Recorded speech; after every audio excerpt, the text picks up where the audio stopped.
রাতের ঘুম উড়ল সরকারি কর্মচারীদের। সুখবর দেওয়ার পাশাপাশি বাড়ল কড়াকড়ি। সরকারি কর্মচারীদের জন্য এবার নয়া নির্দেশিকা জারি করল রাজ্য সরকার। একদম কী সেই নির্দেশিকা এবং কাদের ঘুম উড়ল, সম্পূর্ণ বিষয়টি ডিটেলসে আলোচনা করব। তার আগে চ্যানেলে নতুন হলে চ্যানেলটিকে সাবস্ক্রাইব করে বেল আইকনটি বাজিয়ে অল নোটিফিকেশন অন করে দিন এই ধরনের গুরুত্বপূর্ণ আপডেটগুলি ঠিক সময় মতো পেতে।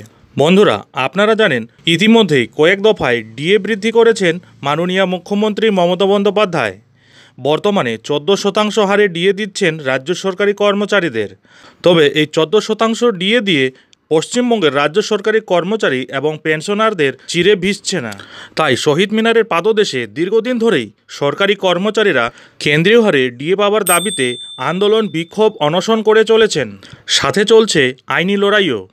বর্তমানে সুপ্রিম কোর্টে চলছে রাজ্য সরকারি কর্মচারীদের ডিএ মামলা।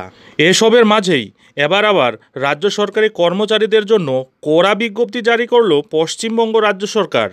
হ্যাঁ বন্ধুরা, শিক্ষকদের জন্য এবার ভাতা সংক্রান্ত নয়া নির্দেশিকা জারি করল রাজ্য সরকার, যাতে বলা হয়েছে এবার থেকে এইচআরএ পেতে শিক্ষকদের এবার থেকে মানতে হবে 13 দফা শর্ত। এতদিন ধরে প্রয়োজনীয় তথ্য প্রমাণ ছাড়াই এই সুযোগ নিতেন শিক্ষক শিক্ষিকারা, এমনটাই দাবি শিক্ষা দপ্তরের। তবে এবার থেকে করা হচ্ছে বিশাল কড়াকড়ি। নির্দিষ্ট প্রমাণপত্র ছাড়া সরকারি ভাতার সুবিধা নেওয়া রুখতে বড় পদক্ষেপ এবার সরকারের। রাজ্যের শিক্ষক এবং শিক্ষিকাদের জন্য কি কি শর্ত আরোপ করেছে রাজ্য সরকার, চলুন একটু দেখে নেওয়া যাক। এবার থেকে বাড়ি ভাড়া ভাতা পেতে গেলে শিক্ষক এবং শিক্ষাকর্মীদের স্কুল থেকে বাসস্থানের দূরত্ব ন্যূনতম 50 কিলোমিটারের বেশি হতে হবে বলে জানিয়েছে রাজ্য সরকার। তার পাশাপাশি আবেদনের সময় সংশ্লিষ্ট কর্মীকে সেখান থেকে যাতায়াতের ক্ষেত্রে কী সমস্যা রয়েছে সেই বিষয়েও নির্দিষ্টভাবে জানাতে হবে।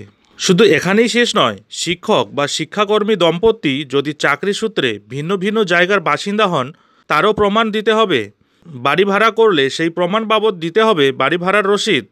এতদিন এই ধরনের প্রয়োজনীয় তথ্য প্রমাণ ছাড়াই এই বাবদ টাকা পেতেন রাজ্য সরকারি কর্মচারীরা। এখানে বলে রাখা দরকার, সরকারি নিয়ম অনুযায়ী স্বামী স্ত্রী উভয়ই যদি 50 কিলোমিটারের মধ্যে চাকরি করেন সেক্ষেত্রে এইচআরএ বাবদ সর্বোচ্চ 12,000 টাকা পেতে পারেন। যদি দুইজন পৃথক জায়গায় থাকেন এবং কর্মস্থলের দূরত্ব অনেকটা হয় সেক্ষেত্রে তারা পৃথকভাবে 12,000 টাকা বাড়ি ভাড়া পেতে পারেন। আগে এইচআরএ পেতে গেলে পশ্চিমবঙ্গের রাজ্য সরকারি কর্মচারীদের এই ধরনের কোনো কড়াকড়ি ছিল না।